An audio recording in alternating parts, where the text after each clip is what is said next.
Okay, so we are talking about the recall between the whistle and the voice command. What are the pros and the cons? The pros of the whistle, it's first, no confusion between a recall and a guard of arm. You know, for the attacks, face attack or flea attack, you have to recall the dog, and for the guard of arm, at the end of the biting of the defense, you have to do a guard of arm. That means the dog has to keep vigilance on the decoy. Second, the whistle is clear, especially if you are in a big event, it's a noisy environment. Sure, your dog can hear your whistle. See? So, and third, it's good if you practice different ring sports. For example, in my case, I practice French ring and mondioring. So sometimes we have pretty similar attack, but for one sport it's a recall, for another one it's a guard of arm. In French ring, typically example. In French ring, we have the guard of arm, you know, the gun attack. It's a vocal command and the dog has to keep vigilant on the decoy. For the mondioring, we have an attack with a gun, but we have to recall the dog. And you see, I had the problem with my own dog, my personal dog, with a hot dog. It confused. I was in World Cup in Russia. And at the last attack, it confused and I lose points and title. I finish fourth and not first because at the last attack, when I say hot dog halt au pied, you heard halt, he keep vigilance and he don't come back.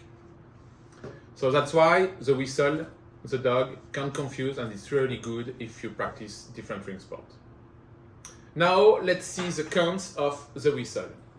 For me, it's impersonal. That means everyone can use a whistle, especially around the field. You know, you are competing, and around the field, someone will call his dog, and another one, and another one, and you are competing, okay?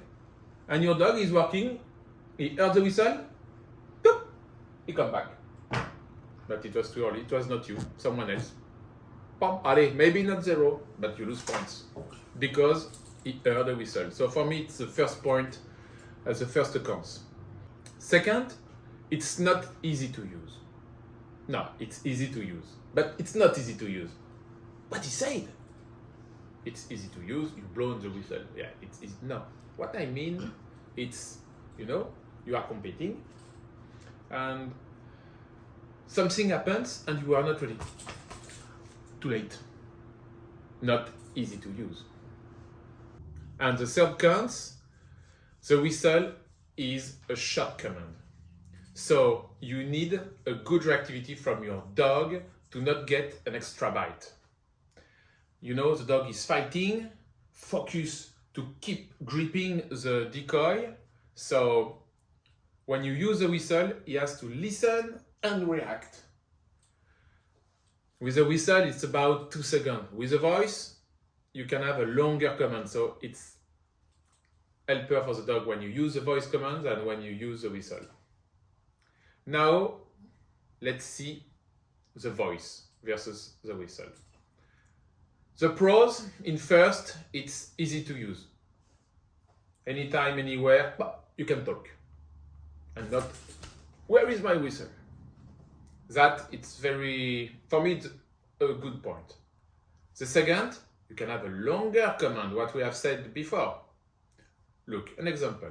If you are competing with a whistle, he is biting. It's time to recall.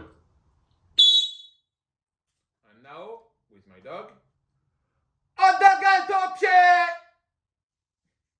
You see, it's longer. I let more time for the dog to react and release.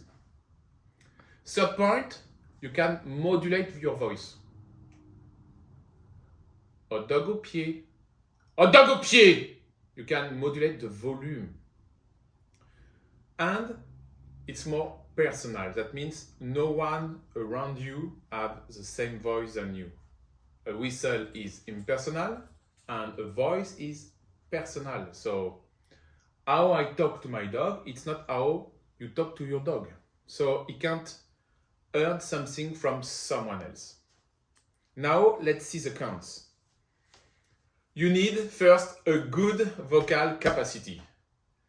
So the dog is far away and he has to hear you. The voice, it's difficult for the dog to hear you because, with the environment, there is a lot of sound. It's not so easy. So you need to talk strong. If you talk like that,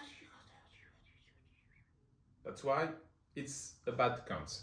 The second can be, so at the opposite of what we have talked about the whistle, can be the confusion between exercise, especially when you practice different sports. So now, guys, you know the pros, the cons. Up to you to select. Bye.